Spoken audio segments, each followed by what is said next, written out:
ستیڤ ڤیتکۆف ئەو پیاوە جوولەکەی کە بڕیارە کۆتایی بە شەڕەکانی دنیا بێنێت کێیە؟ لە کڕینی لەفەیەکەوە بۆ بەدەستهێنانی نوێنەرایەتی سەرۆکی ئەمریکا. ڕۆژی شەممە 12 چواری 2025 گەڕی یەکەمی دانوستانەکانی نێوان ئێران و ئەمریکا بە نێوەندگیری بەدرەل سەعدی وەزیری جەرەوەی عومان و بە بەشداری ستیڤ ڤیتکۆف نوێنەری سەرۆکی ئەمریکا و عەباس عێراقچی وەزیری جەرەوەی ئێران لە مەسقەتی پایتەختی وڵاتە دەستی پێکرد.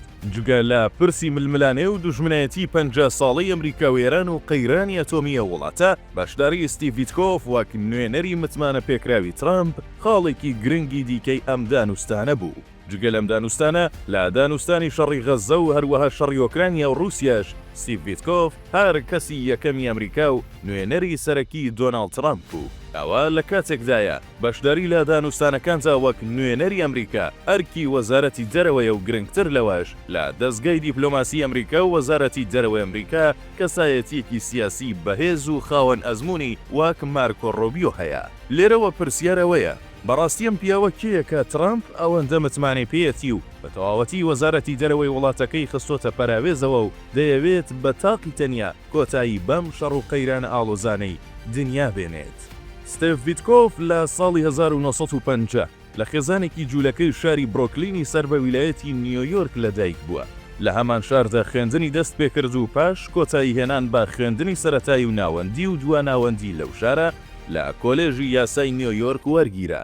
لە کۆلێژی زانکۆی نیویۆرکدا بەشی یاسای تەواو کرد و دواتر وەک بەرپرسێکی بەشی یاسایی لە کۆمپانیای درایر تراوب لە هەمان شاردا دەست بەکار بوو. ڤیتکۆف هەر لە تەمەنی هەرزەکاریەوە لە ئاست جوولەکاندا هەستی بە بەرپرسارەتی دەکرد و لەگەڵ دەستگاژووەکاندا پەیوەندی پتەوی هەبوو بەردەوام سەردانی دەکردن و یارمەتی دەدان.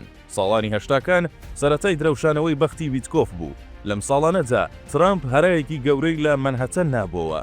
ئەو وە گەنجێکی بەرزەخواز و لە خۆبایی سەرقاڵی مامەڵە و کەسابەت بوو لە بەشی خانوبەرەدا و بەردەوامیش کێشەی دەنایەوە و دەبوو بە بابەتی گەرمی میدیاکان. لەم کاتەدا ستیڤ ڤیتکۆف وەک پارێزەرێکی گەنج و تازە پێگەیشت و سەرنجی ترامپی بۆ خۆی ڕایکێشا و پاش چەندین دیدار ئەوی وەک بەرپرسی گرێبەستەکانی مامەڵەکانی دیاری کرد و بە فەرمی پەیوەندی ئەم دوو کەسە دەستی پێکرد. لە میانەی ئەم کارانەدا بەڕێکەوت ڕووداوێکی سەیر و بچکۆلە ژیانی داهاتووی ڤیتکۆفی بە تەواوەتی گۆڕی. شەوەیەک دوای کۆبوونەوەیەکی درێژ ترامپ و ڤیتکۆف دەستیان بە پیاسە کرد و لەم کاتەدا برسیەتی ڕووی لە ترامپ کرد و حەزی بە لەفەیەک کرد.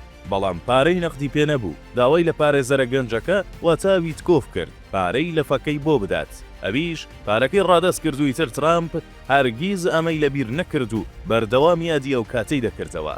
پاش ماوەیەک بەردەوام بوون لە ئەرک و پیشەی پارێزەری لە ساڵانی 90ەکاندا ڤیتکۆف پیشەی پارێزەری جێهێشت و چووە ناو خانوبەرە و لەگەڵ هاوڕێیەکی نزیکی خۆی دەستی با کڕین و نۆژەنکردنەوەی بینای ڕووخاو کرد.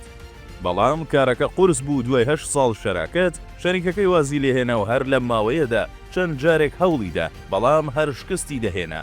تاوکاتەی دەستی بە گەشتکردن بۆ وڵاتی قەتەر کرد و بە وتەی هاوڕێکانی بە پێڵاوی خاکیەوە ڕۆشت. بەڵام بە گیرفانێکی پڕ لە زێڕ گەڕایەوە. لەم کاتەدا کە ڕووی لە وڵاتی قەتەر کرده بوو بە مەبەستی بازرگانی کردن، هاوکات دەیویست وەک پردی نێوان تەلەبیب و وڵاتانی عەرەبی کەندا و هاوکات ئەمریکاش ڕۆڵی سیاسی هەبێت. لەمڕۆوە یەکەم هەنگاوی هەڵگرت.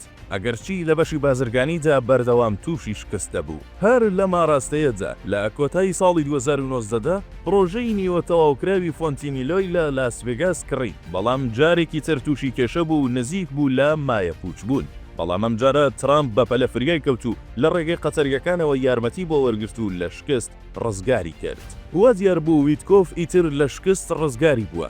بەڵام کەشوهەوای سەردەمی کۆرۆنا جارێکی دیکە ئەم پارێزەرەی پێشوو بازرگانەی ئێستای لە مایە پوچبوونێکی تەواو نزیک کردەوە. لەم کاتەدا کە هۆتێلی پارکلانی کڕی بوو کەمترین داهاتی نەبوو جارێکی دیکە و بە فیتی ترامپ وڵاتی قەتەر بەهانایەوە هاتوو هۆتێلەکەیان بە بڕی 623 میلیۆن دۆلار واتە زۆر زیاتر لە نرخی خۆی کڕی و بەم جۆرە بۆ چەندەمین جار و لە ڕێگەی ترامپ و وڵاتی قەتەر لە مایە پوچبوون ڕزگاری بوو.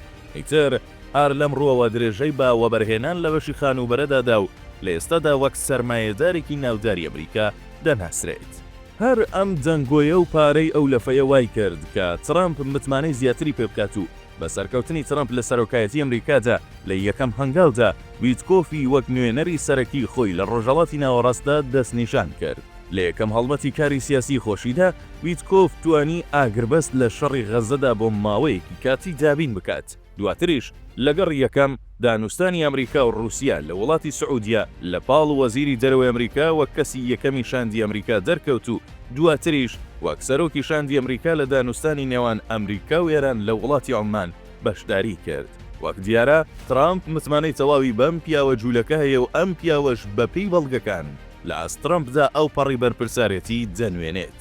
کەواتە ئەوەی ڕوون و دیارە ئەوەیە ویتکۆف پاداشتی پارەی ئەو لەفەیە هەزاران و بگرە میلیۆنان قاتی لە ترامپ و وەفاکەی ترامپ وەرگرتووەتەوە. بەڵام پرسیارەکە ئەوەیە ئایا پیاوە جوولەکەیە هەر بەڕاست دەتوانێت کۆتایی بەو قەیران و شەڕانە بێنێت کە دەمێکە ژیانی بە تەواوەتی ناشرین کردووە، تەنگی بە خەڵکی غەزە و ئۆکرانیا هەڵچنیوە و بەرەوکی زۆربەی وڵاتانی دنیا و بە تایبەت وڵاتانی ناوچەی ڕۆژهەڵاتی ناوەڕاستی گرتووە؟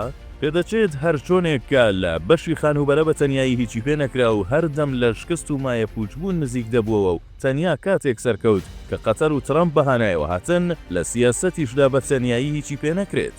بۆ ئۆکرانیا و غەزەش جگە لە ماوەیەکی کاتی نەبێت هیچی پێ نەکراوە و هیچی پێ ناکرێت مەگەرەوەی ماندوویەتی و شکستیش لە سیاسەتدا قبول نەکات و بە یارمەتی هاوڕێ بە وەفاقی لە پێناو سوود و سەرمایە کۆتایی بە شەڕ و قەیران بێنن.